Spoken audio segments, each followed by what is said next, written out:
et bienvenue dans le nouvel atelier d'écriture Plaisir d'écrire. Je suis ravie de vous retrouver une nouvelle fois. J'espère que l'atelier du mois dernier vous a plu, j'ai eu des retours assez mitigés, en tout cas assez diversifiés ce mois-ci, enfin le mois dernier. Certaines personnes ont adoré le sujet du conte et ont trouvé ça à la fois complexe mais consistant, et pour d'autres personnes l'exercice a été assez difficile. Donc n'hésitez pas à me faire vos retours, moi ça me permet aussi d'envisager les futurs ateliers, les futures thématiques en fonction de tout ça et de calibrer du coup l'atelier selon vos envies et vos besoins. Cet aparté étant terminé, je voulais vous demander, et vous, est-ce que quand vous étiez enfant, vous aviez un journal intime ? Alors moi, clairement oui, je me rappelle de mon petit carnet cadenassé avec ses pages colorées, ces pages parfumées dans lesquelles je venais déverser tous les soirs en rentrant de l'école mes péripéties, mes questionnements, mes émotions. C'était vraiment mon confident, c'était mon jardin secret et je peux même dire que ça m'a aidé à me construire parce que finalement c'était le moment où je pouvais être moi à 100%, sans jugement, sans influence, sans rien du tout. Donc le journal intime a cette force et j'allais dire particulièrement étant enfant mais pas que, de pouvoir voilà, nous permettre de poser sur papier et d'y voir aussi, de clarifier ce qu'on a en tête et de se délester de pas mal de choses. Et c'est exactement ça qu'aujourd'hui je vais vous inviter à aller explorer. Donc d'une part en termes d'écriture automatique et plus largement ensuite dans la longue proposition autour du journal comme genre littéraire. Donc on se rejoint tout de suite pour la première partie de cet atelier.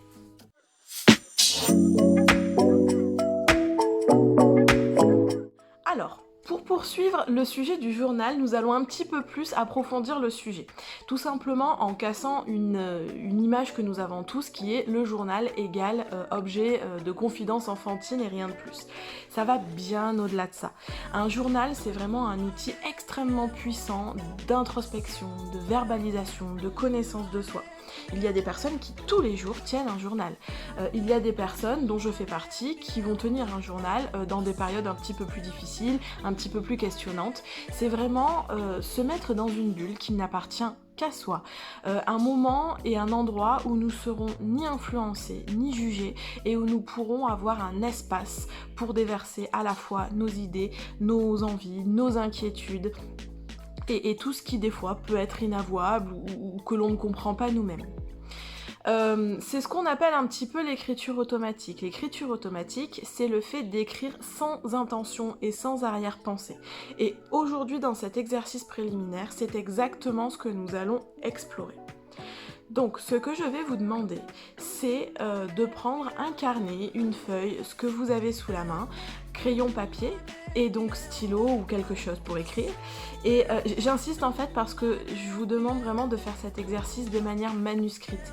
Le fait de le faire de manière manuscrite va vraiment renforcer l'apport kinesthésique et le fait de se mettre dans une ambiance d'écriture, de journal qui passe aussi par le corps en fait. Vous allez prendre un temps, vous mettre dans un lieu où vous ne serez pas dérangé pendant 15 à 30 minutes. Et ce que je vais vous demander, c'est juste d'écrire. Donc écrire sans aucune arrière-pensée, sans aucune intention. Vous prenez le stylo et vous écrivez tout ce qui vous passera par la tête. Si vous avez des idées qui ont à voir avec l'atelier, vous l'écrivez. Si vous êtes en train de penser à quelque chose qui n'a rien à voir, comme par exemple aller faire vos courses avant midi, parce que après vous n'aurez plus le temps, et ben allez-y. Si vous n'avez pas d'idée et que vous vous retrouvez coincé avec votre crayon, et ben écrivez-le, cet exercice est difficile, je n'ai pas d'idée, et voyez jusqu'où ça vous mène, ça vous fait ressentir de la frustration ou quelque chose comme ça. Vraiment, vous allez... le seul objectif que vous avez, c'est de noircir du papier, ni plus ni moins. On n'est pas là pour parler de quantité, de lignes, de pages ou autre, juste expérimenter l'écriture automatique et voir où ça vous mène. Cet exercice, je peux vous donner une petite astuce éventuellement qui peut aussi renforcer ou transformer un petit peu l'expérience. Pour celles et ceux qui font peut-être de la méditation, de la sophrologie, de la relaxation, quelque chose comme ça, vous pouvez, avant de vous mettre à écrire, prendre peut-être 5 minutes et faire un exercice comme ça de relaxation, de méditation. Le fait de faire cet exercice en amont peut vous permettre de vous mettre dans un état de détente ou justement vous reconnecter à vous-même de manière à ce que quand ensuite vous allez prendre le stylo, vous allez pouvoir déverser des choses peut-être plus naturellement ou peut-être vous aurez une base dans le sens où vous pourrez écrire ce que vous avez ressenti pendant ce temps de méditation.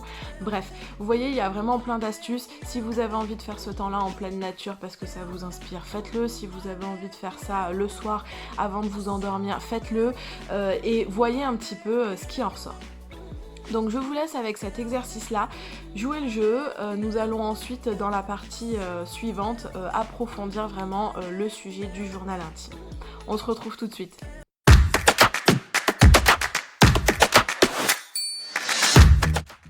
Nous sommes de retour. Alors, qu'avez-vous pensé de cet exercice préliminaire ? Je vous demande de vous interroger vraiment sur ce que vous avez fait juste avant, sur l'intérêt que vous avez trouvé dans l'écriture automatique et dans un journal. Pour la simple et bonne raison que maintenant nous allons aborder le journal en tant que genre littéraire. Donc l'idée de cet exercice préliminaire était tout simplement de vous faire expérimenter les choses à titre individuel et personnel pour mieux pouvoir derrière le retranscrire et le mettre en application au niveau de l'écriture et de la fiction par exemple. Donc je vous invite à vous interroger sur quelles difficultés avez-vous rencontrées, qu'est-ce qui a été facile, est-ce que vous avez apprécié ou pas la démarche, est-ce que c'est quelque chose que vous verriez refaire régulièrement, et d'ailleurs j'ai même envie de dire, je vous invite, pourquoi pas, à durant peut-être une semaine, 15 jours, prendre ce temps d'écriture automatique dans un journal. Alors soit ça peut être le matin avec votre café ou alors le soir avant de vous coucher. Vous verrez que d'ailleurs selon le moment de la journée que vous décidez de choisir, les effets et ce que vous allez raconter dans votre journal seront vraiment différents. Donc je vous invite vraiment à expérimenter la chose et à poursuivre l'expérience du journal et de l'écriture automatique. Quoi qu'il en soit, en termes de genre littéraire, le journal est assez peu répandu dans un sens et dans un autre, c'est quelque chose en général de très impactant. Le plus connu est bien entendu le journal d'Anne Frank. Il faut savoir que c'est un des ouvrages les plus lus et les plus vendus au monde, tout genre confondu. Le journal d'Anne Frank et le genre de manière générale du journal a cette particularité d'être très immersif. On arrive facilement du coup à s'identifier au personnage. C'est souvent une photographie d'un instant, d'une époque, d'un événement. Donc il y a vraiment à la fois des dimensions historiques, sociales et aussi individuelles qui sont vraiment très très fortes. Le journal intime, cependant, même s'il se veut sincère et honnête dans sa démarche, n'est pas forcément à prendre aussi au premier degré. Parce que qui dit journal, qui dit écriture introspective, dit vision subjective. Donc forcément, ça reste une photographie, mais ça reste surtout une prise de position et une posture qui est unique et qui pourrait différer d'une personne à une autre.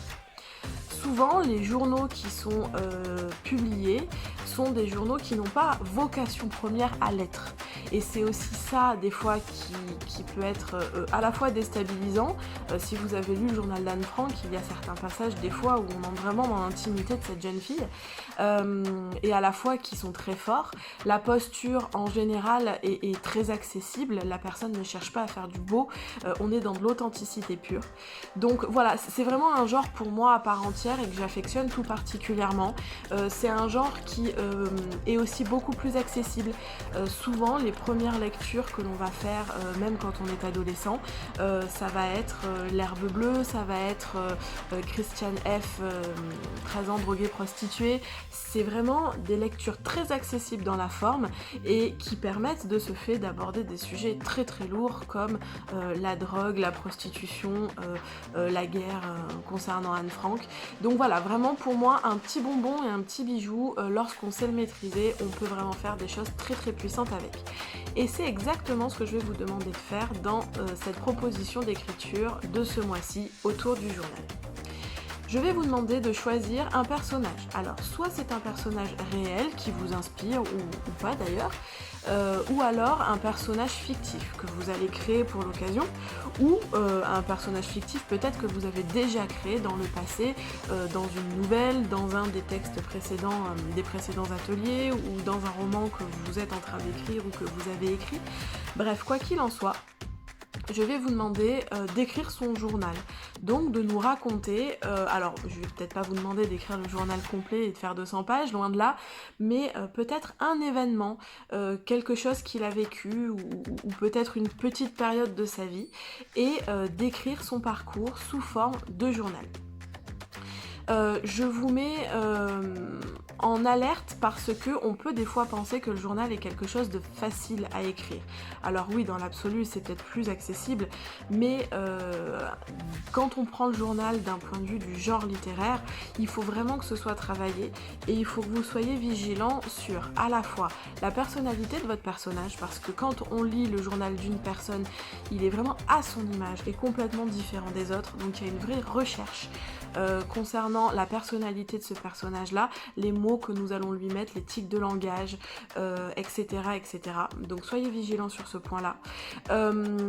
Attention à rendre quelque chose qui est crédible. C'est souvent aussi une difficulté qu'on a dans les dialogues.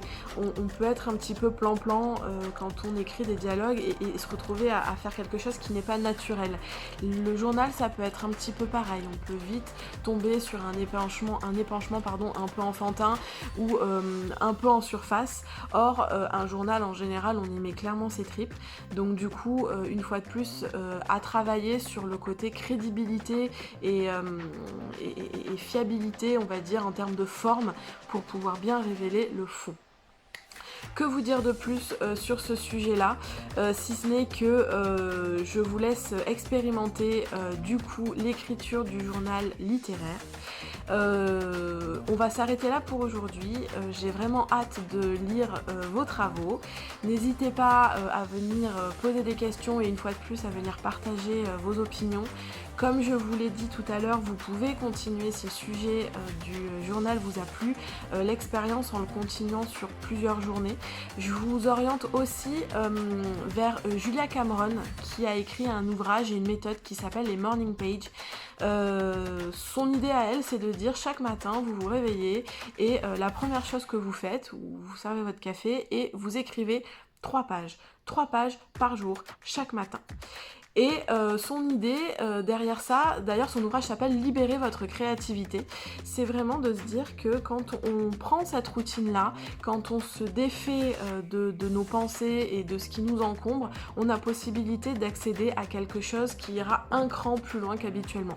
Peut-être que les premiers jours, vos textes seront assez terre à terre et peut-être pas très intéressants, quoique, mais vous verrez que petit à petit, comme vous allez délester vos soucis et vos impressions sur le papier, vous allez vous sentir de plus en plus léger et ça va vous laisser de la place tout simplement pour pouvoir accéder à plus de créativité. Donc je vous invite à aller pourquoi pas faire des recherches sur son travail, pourquoi pas vous procurer son livre et en tout cas tester l'expérience, parce que pour l'avoir fait, je trouve ça quand même plutôt très intéressant et en général quand on y a goûté, on y revient par ailleurs. Je vous souhaite un bon temps d'écriture, nous on se revoit le mois prochain. Je n'ai pas encore d'idée sur le sujet du mois prochain, donc je vais vous transférer un petit questionnaire. N'hésitez pas à me faire vos retours de manière à ce que je bâtisse peut-être et qu'on choisisse ensemble à l'unanimité, enfin à la majorité pardon, un sujet qui vous parle. Donc voilà, vous recevrez ça assez rapidement, soit dans une semaine, enfin d'ici une semaine ou deux par mail ou par Slack pour ceux qui y sont.